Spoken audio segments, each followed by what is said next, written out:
Onus किस पर है, जिम्मेदारी किस पर है? अभिषेक, ये जिम्मेदारी है क्या सत्ता पक्ष की कि जब 10 साल से आप पूर्ण बहुमत के साथ सरकार में हैं तो एक श्वेत पत्र रखा जाए, सवाल आपसे पूछा जाए, भाई बेरोजगारी पर क्या किया, महंगाई पर क्या किया, किसानी पर क्या किया? इसमें आपत्ति और दिक्कत कहां है? हमने कब सकारात्मक चर्चा के लिए मना किया है? और देश में एनडीए के नेतृत्व में चल रही है सरकार, कोई भी सवाल पूछ सकता है। आप प्रेस के साथ ही सवाल पूछते हैं, विपक्ष के लोग भी सवाल पूछते हैं, उनके सवाल सकारात्मक रहते हैं, निश्चित रूप से उस पर डिस्कशन होता है और हर जगह डिस्कशन होता है। बेरोजगारी, महंगाई, अर्थव्यवस्था आगे बढ़े, सब संवेदनशील मुद्दे हैं, हम हमेशा डिस्कशन को तैयार रहते हैं। लेकिन ऐसे मुद्दों को जिनकी चर्चा आज आप कर रही हैं, ऐसे मुद्दों को इंट्रोड्यूस किसने किया?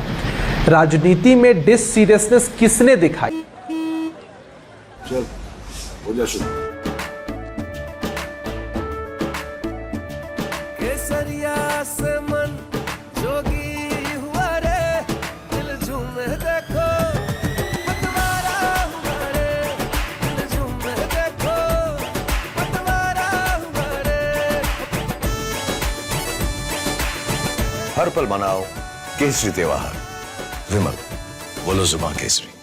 तेजस्वी यादव जी ने पहले मछली खाकर डिससीरियसनेस दिखाई, कभी आइसक्रीम खाने लगते हैं, कभी चाट खाने लगते हैं और उसका वीडियो पोस्ट करते हैं। आपने कब देखा है कि देश के जितने सीरियस नेता हैं वो इस तरह के वीडियोस को पोस्ट करते हैं? मसला साफ है कि तेजस्वी यादव जी के लिए पॉलिटिक्स, चूंकि उनको पिता से विरासत में मिली है, परिवारवाद, वंशवाद के प्रतीक हैं, पूरी की पूरी पार्टी प्रतीक है, इसलिए वो डिससीरियसली पॉलिटिक्स को लेते हैं और ऐसे मुद्दों को उठाते रहते हैं। आखिर क्या जरूरत थी कि लालू यादव जी मटन की रेसिपी बताएंगे ही राहुल गांधी जी को, और जब उस पर चर्चा होती है, प्रतिक्रिया मांगी जाती है, तो हम क्यों प्रतिक्रिया ना दें? एम से मछली, एम से मंगलसूत्र, एम से मटन अलग की बात है। हम तो मानते हैं कि एम से इनका मनोबल गिर चुका है, एम से इनकी मानसिकता खराब हो चुकी है और एम से इनकी की मानसिकता की चर्चा मैंने की आपको, कि मानसिकता पूरी तरीके से ध्वस्त हो चुकी है। तो ये एम के चक्कर में पड़े रहे। महंगाई की बात आती है, हम मानते हैं कि महिलाएं तो हमारे साथ हैं। इंदिरा गांधी तक पहुंचना जरूरी हो जाता है कि इंदिरा गांधी के वक्त में 1974-72 में, अब मुझे भी अच्छे से याद नहीं है, उस समय 28% महंगाई दर थी।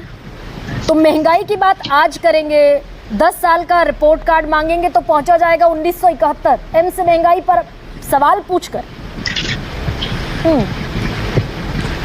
मैं एक बहुत फैक्टफुल एक्सप्लेनेशन इसका देता हूं आपको। मसला यह है ना कि हमारे सामने मुख्य विपक्षी दल कौन है? कांग्रेस पार्टी है। अगर हमारे सामने कांग्रेस पार्टी नहीं होती और कोई नया विपक्षी दल होता जिसका इतिहास बहुत लंबा नहीं होता, जो विपक्षी दल अपने किसी इस तरह के इतिहास को आधार बनाकर राजनीति नहीं कर रहा होता, तो हम इन मुद्दों की चर्चा भी नहीं कर रहे होते। ऐसा क्या होता है कि कांग्रेस पार्टी के कार्यकाल में जो प्रधानमंत्री बने हैं सिर्फ उनकी चर्चा होती है, उससे इतर अगर कोई प्रधानमंत्री बने उनके कार्यकाल में क्या हुआ इसकी चर्चा नहीं होती है। गरिमा जी, बहुत फैक्टफुल बात है कि चूंकि हमारे सामने मुख्य विपक्षी दल के रूप में देश में कांग्रेस पार्टी है, बिहार प्रदेश में राष्ट्रीय जनता दल है, ये जनता के सामने जाकर अपने झूठ का पुलिंदा खोल के जब मौका मांगते हैं तो वस्तुतः हमें सच्चाई इनके विषय में, इनका इतिहास, इनका भूगोल, इनका चरित्र, इनकी नीति बतानी पड़ती है। लेकिन अभिषेक, ये तो इस देश का वोटर जानता है, 50 साल पहले की तुलना आज के परिदृश्य से करना, आज की प्रेजेंट सिचुएशन से करना, ये कितना लॉजिकल है? अच्छा, ढर्रा भाई उस समय बांग्लादेश का वॉर हुआ, भारत पाकिस्तान का वॉर हुआ, ढर्रा तो हम खाद्यान्न के मामले में आत्मनिर्भर नहीं थे, हम अंतर्राष्ट्रीय सहायता लिया करते थे, उस समय कितनी चुनौतियां थी। तब से आज की तारीख का जी एक लाइन कंपैरिजन करके अपना पल्ला छुड़ा लेंगे कि भाई महंगाई पर हमने बात कर ली, हमने बता दिया इंदिरा गांधी की सरकार में 24% महंगाई थी।